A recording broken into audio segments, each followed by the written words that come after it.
अस्सलाम वालेकुम दोस्तों, असी ठीक एक साल पहले इत्थे ही बैठे सी और असी एक तस्वीर भी बनाई सी ग्रुप फोटो जिंदे नाल असी कोई 8-10 दोस्त सी। क्या हसीन इतफाक है कि अज असी उस ही जगह तो वापस आ रहे हैं। मतलब है कि असी पिछले साल भी गए सी ननकाना साहब तो अज भी असी ननकाना साहब गए हैं और ननकाना साहब तो वापस आते हुए मियाँ आसम साहब और तारिक जट साहब उन्होंने कहा जी असी चाह पीनी है। मैं कहा जी चाह तो तुहानूं पिवावांगा जितों पिछले साल असी पीती सी। तो ज़हन च ये कि पिछले साल बाबा जी ने असी तस्वीर बनाई सी, गपशप लग रही सी बाबा जी नाल और असी नाल हुक्का जिहड़ा है इहदे भी वग ला रहे सी, वारियां ला रहे सी। सो असी बाबा जी दे कोल बैठे हैं। बाबा जी का नाम है जी मोहम्मद शरीफ साहब और दूसरी दफ़ा असी आए हैं और बगैर किसी तलक दे जदों भी असी इन्हां कोल बैठे हाँ तो एक बड़ी अपनाईयत महसूस हुई है। इवें लगा है कि ये साडे वड्डे हैं। मैं अपने पिंड दे विच बैठा हाँ और इन्हां दे कोल हुक्का पी रही हाँ, इन्हां दे कोल गपशप ला रही हाँ। तो बाबा जी कुछ पंजाबी सूफी कलाम भी वो भी सुणांदे हैं।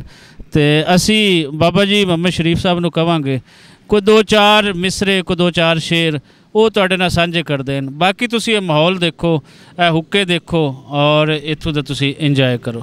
जी बाबा जी कोई सुनाओ सानूं। कदर फुल्लां दा बुलबुल जाने ते साफ दिमागां वाली ते कदर फुल्लां दा गिरज के जाने ते मुर्दे खावन वाली कदर पानी दा मछली जाने ते जान जाने मुर्गाबी ते कदर नबी दा अल्लाह जाने ते जान जान सुहाबी कदर फुल्लां कदर नबी दा कदर नबी दा एक ही जानन ते दुनियादार कमीने ते कदर नबी दा जानन वाले ते सौ गए विच मदीने कदर घटावन ना शर्मावन ते शर्मा दूर हटाइयां ते माशर दे दिन बेकदरां नूं ते भुल जासन वड्डिआइयां कदर यूसुफ दा मालूम होसी ते पाइयां मिस्र गया नूं ते कदर नबी दा मालूम होसी ते कबरां विच पिया नूं 3 महीने रजी खलकत ते वेख यूसुफ कने आनी ते जिन्ना मोहम्मद अरबी डिठा वो रज गए दुई जहानी। आवाज निकलदा मैं कोई खजके हवियां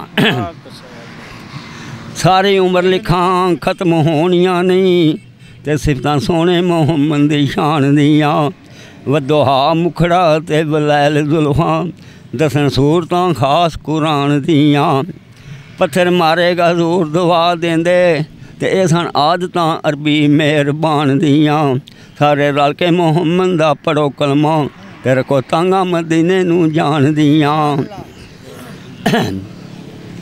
एक दिन नबी ने पूछया हुसैन कोलों बच्चा शान वे तू वड्डा या कि असी वड्डे होया बच्चा से इये जवान भी नहीं ते नबी आखिया कोई दलील दे के होना बाज सबूत ने आवी नहीं नन्हे होठ हाला हुसैन के आ बाप किसे दा शेर यज़दान भी नहीं मेरे नाने जा किसे दा नहीं नाना पर मेरी माँ जी किसे दी माँ भी नहीं चढ़ के मोरे नबूवत खेड़दा मैं लभनी एहो जी किसे नूं थां भी नहीं अगे नहीं होई होनी भी नहीं कोई अगों होण दा कोई मकाम भी नहीं नबी कुट के ला लिया नाल सीने ऐसी अकल भी नहीं शक्ल भी नहीं ऐसा राजदान में मेरा आवाज़ नहीं काम। माशाअल्लाह माशाअल्लाह। लो जी यही है जिहड़ा असीं पहले भी कहते रहने कि हिकमत ये फलसफा जिहड़ा साडे वड्डिआं दे कोल है पंजाबी फोक पंजाबी सूफी राहीं ते वो अज नहीं लभदा सानूं। इसलिए अपने वड्डिआं दे कोल बैठा करो, उन्होंने सुनिया करो। उन्होंने कोई निसाबी किताबां शायद ना पढ़ियां होण लेकिन उन्होंने रैतल नूं परखिया है, उन्होंने अपनी ज़िंदगी गुजारी है और उन्होंने कोल बहुत कुछ होंदा है और तुहानूं बहुत कुछ मिलेगा। सो अपने वड्डिआं दे नाल बैठा करो।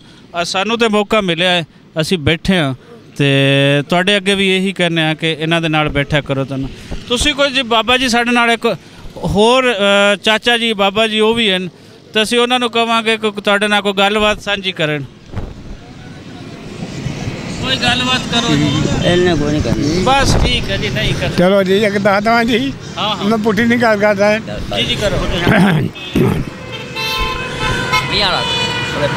चढ़े बसाख बसा ना देवी औगना नकारे नू सदका सनू सहंदा बख्शी मैं कर्मा दिया मारिया नू रात गुजारा तारे गिन गिन फजरे तांग विचारे नू मिलगी सरबत दर्श नबी दा काफी इस बीमारी नू। माशाल्लाह जी माशाल्लाह। इजाज़त दो जी, मिलते हैं किसी अगली वीडियो में।